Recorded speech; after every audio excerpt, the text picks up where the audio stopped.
Caitlin Clark herself. I'd hope to share a better update, but I will not be returning to play the season. I spent hours in the gym every day with the singular goal of getting back out there. Disappointed isn't a big enough word to describe how I'm feeling. I want to thank everyone who has had my back through all this uncertainty. This has been incredibly frustrating, but even in the bad, there is good. And the way the fans continue to show up for me and for the Fever brought me so much joy and important perspective. I'm so proud of how this team has only gotten stronger through adversity this year. Now it's time to close out the season and claim. The painful reality check that the WNBA recently received meant that Caitlin Clark would no longer be with the league. In addition to ticket prices plunging like the hopes of every franchise not called the Indiana Fever, ratings are declining more quickly than the league's reputation. So it's official. The most heartbreaking news for Indiana Fever fans that could come of the season, but Caitlin Clark will not be returning to the 2025 WNBA season. She took the liberty of posting it herself because there were many people asking to hear from Caitlin Clark, to hear how she felt about the entire situation, because a lot of people felt like it was the front office that was kind of making the league's unprecedented growth motto feels like something a desperate marketing intern scrawled on a coffee-stained napkin after one Caitlin Clark season-ending injury announcement. WNBA owners are now becoming agitated. No, forget about that. They have gone into full-blown hysteria. The norm for the WNBA is being largely ignored by the media. Largely ignored by sports media. Not considered a real professional league, to the point where people didn't even know it existed until CC22. That's just a fact. You can't believe how many times I have people come in the chat and say, I didn't even know that there was a professional women's basketball league until Caitlin. Yeah, it's the fact. Subscribe if you're enjoying it. When the Queen's season is officially over, all of the league's executives are frantically trying to contain the damage. Following months of speculation, vague injury reports, and no timeline disclosures, Clark eventually revealed the shocking information that all WNBA executives had been dreading. This season, I won't be playing again. The Fever and Clark saying that she tried to get back on the floor. It appears that she just ran out of time, not able to get enough confidence back in her body as the season wraps up and the playoffs are likely about to begin for Indiana. I mean, it's a gut punch that basically encompasses an entire season of them. The Fever have lost so many players to injury, but obviously none bigger than Clark. And there was such a wait for this second season after her magnificent rookie season. And then, the anticipation of her possibly coming back. The Fever can now put an end to their charade of acting as though they might make a comeback. An schedule is in place. A timeline does not exist. Where the league's brightest star once stood, there is simply a huge void. Additionally, the fear is spreading across business boardrooms more quickly than wildfire. When she was supposed to return versus the Minnesota Lynx, supposedly, and then the Scott Agneses and all them start talking about she suffered a bone bruise in Phoenix, I told y'all it was a wrap. It was done. It was done. They knew it. And I believe they've known far longer. They have known. They've kept us fans in the dark, and it sucks. It absolutely sucks. Man, I was so looking forward to watching Caitlin Clark play this season. Now we have to wait an entire offseason, and we don't even know what's going to happen. There might be a lockout. There might not even be a 2026 season. Shall we talk about the numbers? In the days when Caitlin Clark was healthy and ruling the courts, the average attendance for an Indiana Fever game was 1.26 million. As soon as she suffered the groin injury on July 15th, 847,000 people watched the national TV broadcasts. The league was struck like a freight train with nothing but reality checks after the 53% decrease. Here's the worst part, though. People still held out hope that she would come back at that point. The Armageddon of viewership is only getting started now that she is officially out for the season. This has been a huge disaster as far as public perception for the WNBA. An entirely new group of people started tuning in to this league for one player and one player only. In fact, so many new people tuned into this league, the viewership for the Caitlin Clark games largely surpassed anything else going on in the WNBA. I would argue that the amount of Caitlin Clark fans are at least 3x the amount of Without Clark, the WNBA is more than just a basketball league. It's a support group for retired athletes who are seeking to understand why their games aren't taken seriously. Throughout her injury absence, the league made an effort to demonstrate that it could function without her, and it was a great failure. Without Clark, NBA TV game viewership fell by 40%. 549,000 people watch non-Clark games on average, which seems fantastic until you consider that it's still 37% fewer than what she does alone. The distinction between Clark games and the rest of the world is so obvious that it's practically humorous. One player's absence isn't the only cause of the worry. It concerns the complete breakdown of the league's marketing strategy in front of their very eyes. Because she knows just how much she means to everybody that buys those tickets.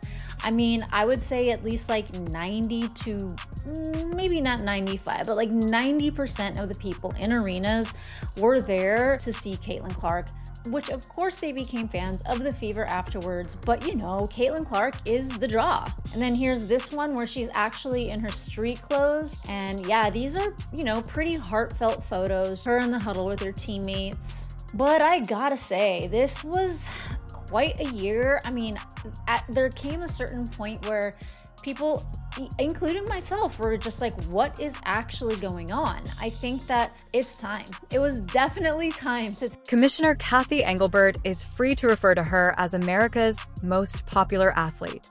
However, that designation carries a tremendous burden. Every injury turns into an existential crisis when the success of your league depends on the health of one individual. After decades of attempting to create a sustainable product, Clark arrived and became the linchpin between relevance and irrelevance. Now consider how many people would watch the WNBA playoff finals. Due to Caitlin Clark's absence, the Indiana Fever, who are presently in 7th position, won't even make it with Clark out for the entire season, and they're barely hanging on to a postseason berth in 21 and 20. The team that was expected to challenge for a championship is now battling for a spot in the playoffs without their top ticket seller, their marketing powerhouse, and their floor general. Here, Indiana Fever will be either a first-round exit or may not make the playoffs. I really believe that Mystics game is a trap game. Also, I don't know if they have all the pieces anymore now with Chloe Bibby out for the rest of the season, another random player. But we drafted her. We kind of know her, but still, she wasn't part of the team for the majority of the season. And then Aerial Powers and Odyssey Sims and Shea Petty. Who are these people? You know what I'm saying? The Indiana Fever are no longer The financial implications of Clark's absence are astounding. According to sports economist Ryan Brewer, she might have a $1 billion economic impact this season. That's not only money made from basketball. That includes travel, television deals, merchandise, and all other aspects of becoming a cultural phenomenon that players, meanwhile, are still attempting to determine how to translate social media indicators into real commercial impact. There are other factors besides basketball prowess that separate Clark from the others. It all comes down to marketability, star power, and the capacity to pique interest in women's basketball. The league is full of small-scale jealousy, and it's going to get out of hand much more noticeable as a result of the spotlight being permanently lowered for 2025. There was actual targeting. The wounds were unavoidable. The repercussions are now more severe than a flagrant foul from Carter Williams. Compared to other players in the league, Clark experienced the most physical abuse. Additionally, you should safeguard that investment when your entire marketing plan is focused on a single individual. However, the league's failure is now costing them in the form of canceled broadcasts and empty seats. WNBA ratings' worst nightmare just came true because it was just announced that Caitlin Clark will be out for the rest of the season. She's only played 13 games this season, and her most recent injury, which happened back in July, was a groin injury. The craziest part about all of this has been the reporting around her injury. The team has never given her a timetable for return, and literally up until today, the team had been reporting that she was still trying to get back on the court this season. The Fever only have 3 regular season games left in the season before playoffs. Some fans were even speculating that they've just been stringing fans along the whole time because they know that ratings and attendance would drop once they announced that she's out, which is also so ironic that they announced it the day that football season's. Let's be frank about what actually transpired while Clark was out due to injury. Fans weren't buying into the league's attempts to create drama with different plot lines. The attendance at Angel Reese's games without Clark was less than that of a high school JV game. When facing the Fever, the Chicago Sky, who had spent the entire season positioning themselves as Clark's opponent, found themselves playing in front of 6,000 fans rather than the 20,000 they required.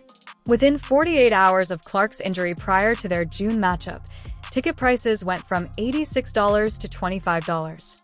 It's not a little dip. A market collapse is what that is. During Clark's absence, the desperation was evident. Teams switched games to bigger stadiums in anticipation of her performance, but she was unable to return them after suffering an injury.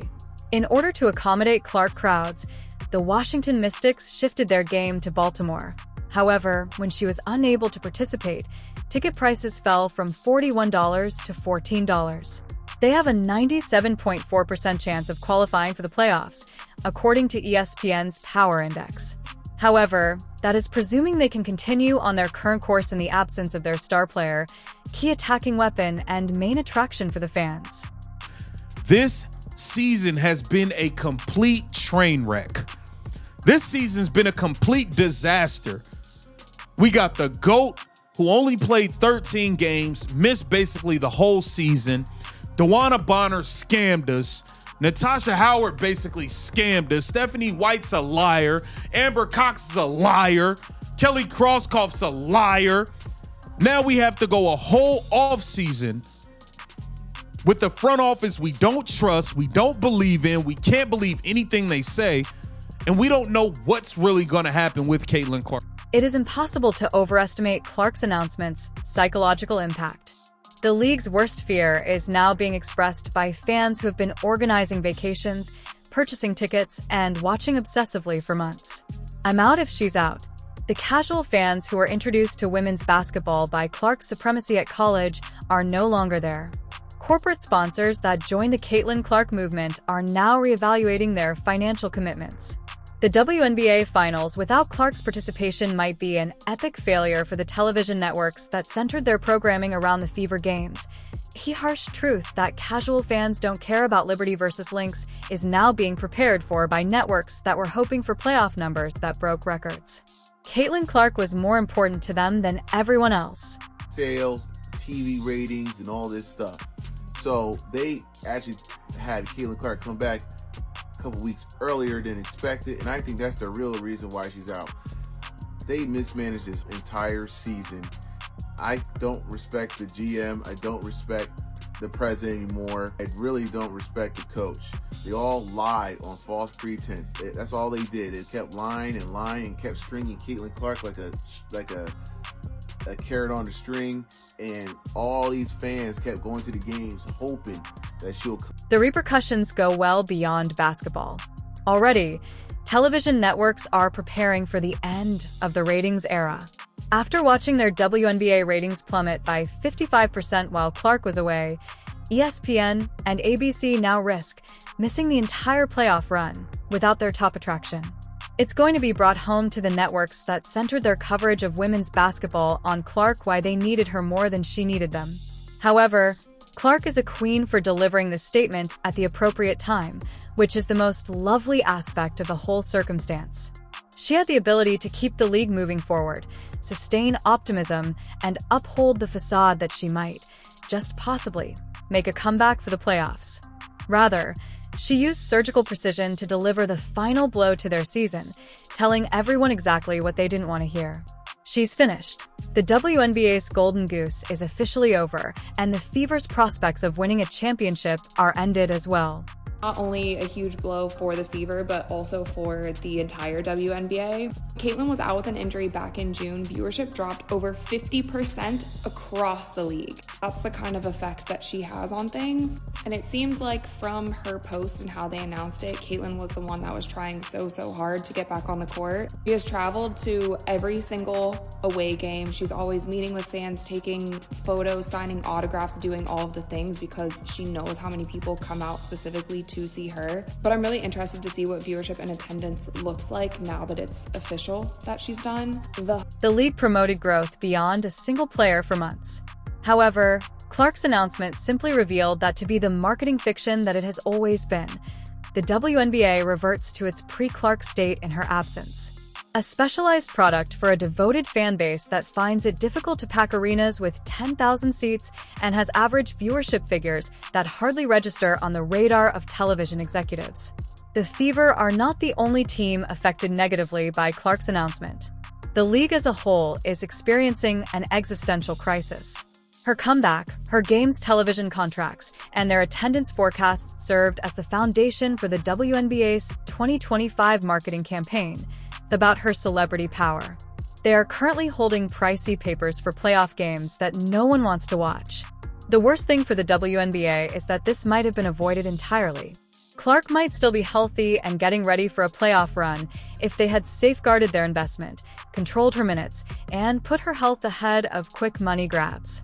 Rather, they allowed her to be singled out, mistreated, and eventually hurt so badly that she is unable to go back. This masterclass teaches you how to ruin your own good fortune.